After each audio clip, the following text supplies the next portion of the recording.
first of all, I don't believe in ghosts, okay? But something happened a while back.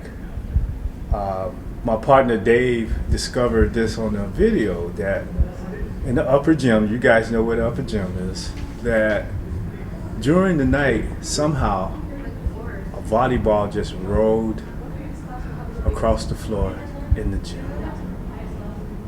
And we looked and see if anybody was there. This was in the midnight hours, so no one was there. And sure enough, a volleyball just rolled across the floor. So when I was teaching over at the freshman campus, we used to do, for student council, we did a lock-in overnight to get the school decorated for homecoming. And one year when we were staying there overnight, one of the deans was like watching the security cameras, and he was noticing that there was a light on in the closet in the upper gym, like the ball closet. And so he was like, what's going on there? And so he went to that camera, and he's watching the camera, and nobody had come in and out of the gym, but all of a sudden a basketball starts rolling across the entire gym floor with nobody else in there. Nothing happened, nobody came in and out, and it went straight across, and then all of a sudden the camera went from color to black and white with this like red streak that went across it, and then back to color again. On Friday, May 2nd, Warrior Student Media traveled to the freshman campus to embark on an investigation to truly test if the 100-year-old building is indeed haunted. Based on our evidence, testimony from those in broadcast journalism, and the Warrior Weekly, the results may shock you. What you're about to witness in the special edition of the Warrior Weekly is real and authentic footage captured from the night where paranormal activity seemed to expose itself in front of our cameras. While a number of students dedicated themselves to investigate the freshman campus, multiple students such as Kevin Hibbs, Travis Kokinos, Allison Casey, Haley Downing, Noah Atwater, Ika Villa, Lillian Adams, and Theo Curtain experienced what could potentially be paranormal activity. The two locations with the most activity were the graphics room, where a student last year caught a ghostly apparition using an SLS camera. The next location, the maintenance room, also known as the dungeon, was another hotspot, where things that we cannot explain occurred. Before our investigation, WSM interviewed Miss Leah Pelletier, a science teacher here at MCHS, about potential haunted areas. The area she mentioned was, of course, the dungeon, as previously mentioned. What about the maintenance room? Like you're talking about like the dungeon, the first floor. Yeah. That's what I've always heard is haunted. There's rumors that there was a janitor who like had a heart attack in that hallway, and there's a closet back there that's like nicknamed after him. But I do get a little bit of like, I've heard there's supposed to be like whistling that happens there, and like elevators I've heard somebody say like opened and like a dark shadow went into the elevator that they witnessed. To investigate the spot, WSM investigators used multiple items such as the SLS camera, which uses infrared dots so the camera can capture dimensionally and finer textures. Joint and movement recognition allows the software to see human beings. Infrared sensors can pick up ghosts since their humanoid shapes are immediately identifiable to the computer. Next, WSM used cat balls, which are glowing toys that can be activated by the button located inside of the object. Firstly, as WSM was conducting the beginning of their investigation, students caught what appeared to be an apparition guarding one part of the dungeon's hallway. In the footage you are about to see, there is no one standing in the way of the students filming. There's nothing there. Let me see. It looks like someone's standing in our way. Me. Try to get that. You gotta point the flashlight though. It looks like trying to be a person. It's making the shape of a person. Can you please step out of our way real fast? You see that, right? It's making out a perfect alignment of a person. Could you please move out of the way?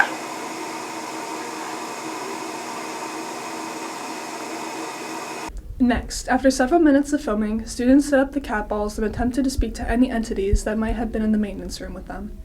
After prodding the room with questions, a loud bang was heard as the cat toys began to go off. What you're about to see is authentic footage and reactions from the students involved with the investigation. Viewer discretion is advised. Wait, so can you make a sound for us? What the? Oh, hell no! Oh, hell no! I told you! What? Hold on, okay, now real What? question, okay? Not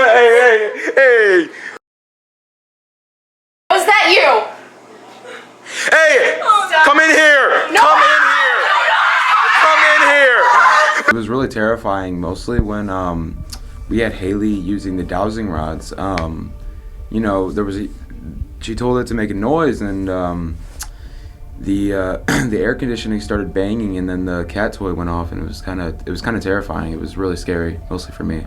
Can you give us some insight onto the cat balls? How do those turn on? So how the cat balls turn on is that they are little circles, and you would have to literally take your finger and like really press it. Like you can't just like shake it, it'll turn on. You have to really press into it to make it turn on. Like it's not easy. Can you tell me about your experience in the dungeon when that happened? I think that everyone was really on edge, and I personally was experiencing very non-explainable things. So when all that stuff happened, the only thing I was really feeling is just like, oh my gosh, this is actually happening, because I asked it to make a noise and it made a noise, and it was just very intense, and you can tell everyone was like, it was hard to believe it was actually happening, and I think everyone now believes in this stuff a little bit more because of that experience. After things calmed down and the students regrouped from what they experienced, they went back down to the dungeon to retrieve some of the items they left behind. As soon as they're leaving, Kevin Hibbs felt a burning sensation on his back. When asked to look to see what it was, things changed dramatically in the room. Camera. This isn't weird, I promise. No. You know what? Does he have a scratch on his back? Oh! What? He is scratched. Wait, come here, actually.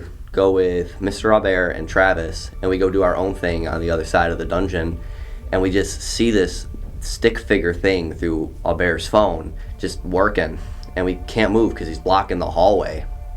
So we just kind of walk through him after a certain point, and at that point my back started to burn, and I told them that it started to burn, and they checked it for me, and I had 3 claw marks down my back that I didn't put there. So it must have been a ghost. What'd you do after you found the claw marks? Well, I started panicking, obviously, because a ghost had just used me as a scratching post. So I took a second to myself, and I went outside, and I decided to just leave, because I was not messing with any of that. Due to the activity in the room becoming more severe as time went on, it was decided to find another location to conduct some tests. Warrior Weekly journalists then settled into the graphics room to find evidence of a ghostly presence. Almost immediately, they found the same apparition at one of the computer desks as the students saw the year prior in this unedited footage captured on the SLS. Oh my god, it's right there. It's right there. It looks like it's stressing out about something. Can you tell me where it was at? Tell me where it was at. The 4th chair. Come here. On this side or this side? Come here. No, come see the...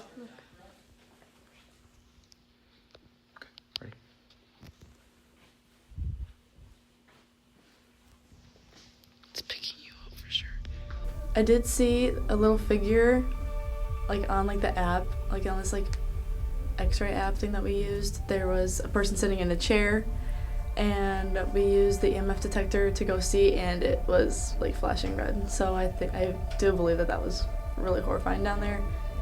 And then deeper into the graphics room, we heard a lot of weird noises, and it just was really scary, and it was really dark, and we didn't know what to expect down there. Finally, as the night began to settle and people began to tire, WSM began to pack up their belongings and leave with their evidence. When asked if they believe the freshman campus is haunted, here's what our journalist had to say. Most definitely.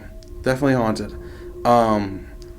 There's these 2 areas in the dungeon. There's this big hallway where it leads to the sewer system, and then there's this main part when we walk in. And when I was going down to the main part, the ghost told me to come back. And I turned around and the cat ball was moving. It was a very scary moment for me, I thought it was trying to lure me away, away from everyone else to see if it could try and do something to me, It was very scary. Oh, absolutely, 100%. Now I'm convinced that ghosts are real. Because beforehand, I didn't really believe in ghosts. I only believed in demons. But now I believe in both, because what we encountered at freshman campus was not a demon. I am convinced. I'm 100% convinced. I do now. I believe that there is something in there that probably not people not a lot of people know about, and I think that it's definitely a lot more haunted than what people think, because I was just at freshman campus and I wasn't experiencing anything, and then you go in with all this investigation equipment and they finally decide to show. So yeah, I really do. Yes, I'm convinced. It's a scary. It's been there for 100 years. I would assume it would be a little bit haunted or something would be up with it. Yes. I did not think it was at first, but after what I saw, I think it's haunted. It felt like a dream, but it was real. That was like the moment I realized, like, this is real and I'm supposed to be documenting this. Like, I think it was a sudden moment, like with the whole bang and stuff, like it's actually happening. What do you believe? Is the freshman campus really haunted? Are there entities that roam around in the halls wishing to be left alone? As compelling as their evidence may be, it's up to you to make your own opinion. Thank you for watching the Warrior Weekly Paranormal Pursuit.